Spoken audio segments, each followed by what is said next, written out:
Hello, ẹ̀yin èèyàn mi. Ó mà ga pọ̀ o. Eléyìí ò wà lágbára jù. Èwo ni ká wá máa sọ wípé lénìí, lọ́la, every time. Wọ́n á ṣẹ̀ lénìí, wọ́n á lọ bẹ̀bẹ̀. Wọ́n á tún ṣẹ̀ lọ́la, wọ́n á tún lọ bẹ̀bẹ̀. Ijọ́ wo ni Naomi. Queen Naomi fẹ́ ṣe èyí dá Ọlọ́run ṣàánú wa o. A ní kí Queen Naomi kó má gba apology wọn mọ́. Tán bá wá, kó má ti ẹ̀ wá ni. Bọ́n ti ẹ̀ wá, kó má ti ẹ̀ yọjú sí wọn. Etí ni kó kàn fi gbọ́ pé wọ́n wà lẹ́nu ọ̀nà, wọ́n wà ní gate. Wàá dẹ̀ rán àwọn aṣọ́bodè, that is àwọn gate man mẹ́wàá ní kó máa lọ. Wàá lé wọn bí ajá, or kó lé wọn bí ẹran. Kí ló dé? Kí ló dé? Àwọn people yìí bọ́n ṣe ń wá yẹn kan náà mú wá o. Olórí Naomi. Báwọn people yìí ṣe ń wá pé àwọn fẹ́ wá apologize, ó ní nǹkan tó ń mú dání wá o.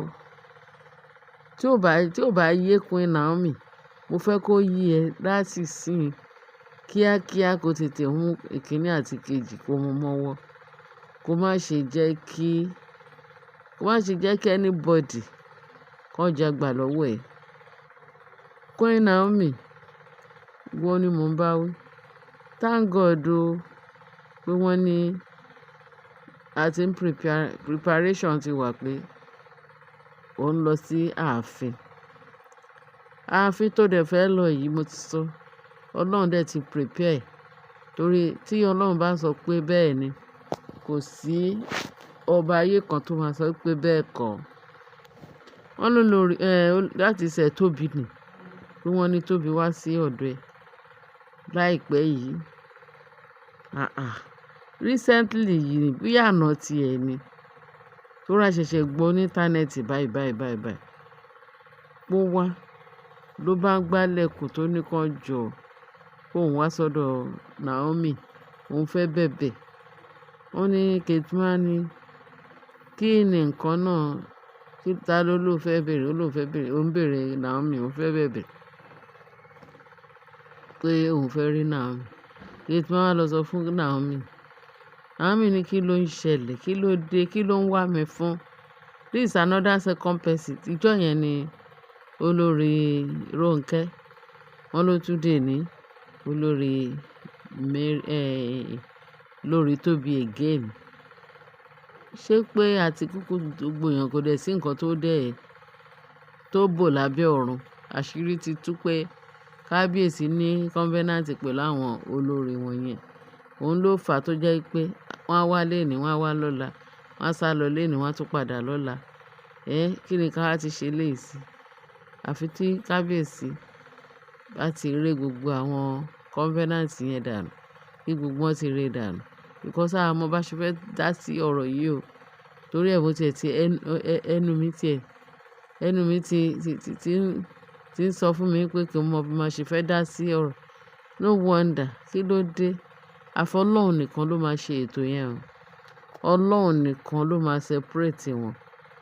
Ká ti á gbà pé Ọlọ́run nìkan ni. Because àwọn people yìí wọ́n dẹrùn. Ọlọ́run ló mọ nǹkan kí nǹkan tí wọ́n gbójúlé. A mọ bí covenant ṣe jẹ́. A mọ̀, so ìwọ̀nba. Ẹ̀yin èèyàn mi tó gbádùn mi. Ẹ̀yin èèyàn mi, èèyàn pàtàkì. Torí ẹ̀ ni mo ṣe ń sọ fún wa pé kí ẹ ti mọ̀ láti ìsìn lọ. Torí question tí àwọn èèyàn mi ń bèèrè lọ́wọ́ mi gangan nìyẹn. Pé ijọ́ wo ni gbogbo awuyewuye yìí fẹ́ dẹ́kun. A mọ̀. A gbọ́ nínú íńtánẹ́ẹ̀tì pé ká máa update yín ni. Kì í ṣe pé bóyá a kàn dédé ń fi ọ̀rọ̀ sọ. Kò wùn àwa náà ká máa gbé irú nǹkan bẹ́ẹ̀ yẹn. Ká máa gbé àwọn fake. Kí la fẹ́ gbà nínú ẹ̀? Kí la fẹ́ rí sí? Kí ni èrè wo ló wà nínú àgbowó kà? Kò sí èrè kankan bẹ́ẹ̀ ni. La ṣe ń sọ wípé ẹ máa ní sùúrù o. Àsìkò tí Ọlọ́run tó máa dé bíbà sí gbogbo àwọn oníṣẹ́ ibi wọ̀nyí. ẹ̀yin náà ẹ máa jubilate ni. Ẹ bá a jubilate, ẹ dẹ̀ bá Naomi jubilate. Ṣé ẹ mọ̀ pé wọ́n ní mò ń bọ̀ wá Ọlọ́run kò ń yá ni? Bẹ́ẹ̀ ni, kò ń yá lógún ọdún.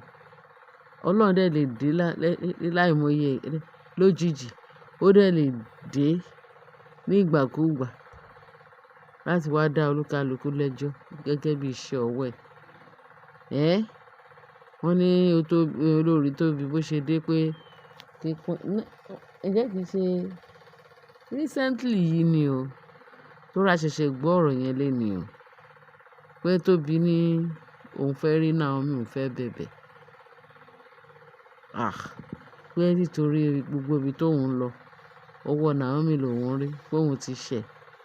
Gbogbo ibi tóun ń lọ pé Naomi, pé wọ́n ní àfi tó bá lọ bẹ Naomi nìkan lọ̀rọ̀ ó máa ní rí ojútùú. Torí ẹ̀ ló ń ṣe wá sáré wá sọ́dọ̀ Naomi pé kí Naomi gbà òun. Kí Naomi gbà òun. Tí Naomi bá ti ẹ̀ gbà, ṣé Naomi ni Ọlọ́run ni tó yẹ kó lọ sábà? Ọlọ́run ló kọ́ ló ń fi ìyà ló fún wọn ní punishment. Spirit tó ń bá Naomi, tó ń bá rìn, spirit tó wà nínú ayé ẹ̀, òun ló ń lé gbogbo àwọn agbára spirit burúkú dànù. Wọ́n á dẹ̀ dìde wá láwọn fẹ́ wá bẹ, wọ́n fẹ́ bẹ Naomi. Naomi kan náà ń bẹ̀ o. Ọlọ́run nìkan lọ ké pè pé kí Ọlọ́run Naomi kó dáríjì àwọn. Mo ní Naomi, mo fẹ́ sọ kìkì ọ̀rọ̀ kan pé tí wọ́n bá ti dé bẹ́ẹ̀ yẹn, má ti ẹ̀ yọjú sí wọn. Má ti ẹ̀ yọjú sí wọn. Àwọn tó ń rán wá yẹn ní kí bó jẹ́ balcony ló máa dúró sí o, bóyá window ni o. Má ti ẹ̀ dá sí, kó sọ fún anybody tó bá ti wá, sọ fún àwọn security pé kó yí wọn dànù, kó lé wọn bí ẹni lé ajá. Má yọjú sí wọn torí wọ́n wá ń wo size bí pregnancy ẹ̀ ṣe dé. Torí pregnancy yẹn náà rán wọn wá. Wọ́n fẹ́ mọ nǹkan tó ń ṣẹlẹ̀.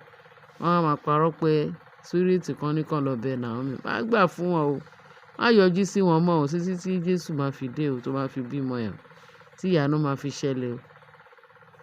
Ìyanu máa fi bó ti ẹ̀ wọ́n bá ti ẹ̀ wo gbogbo ẹ̀kan ojú yẹn tó fi ń wò yẹn, ojú yẹn máa pòórá mọ́ wọn lójú ní agbárí ni. Because láì nídìí náà ń lépa ẹ̀. Ṣé oyún wá jẹ́ nǹkan tí èèyàn fọwọ́ bò? Kì í ṣe nǹkan tí èèyàn fọwọ́ bò.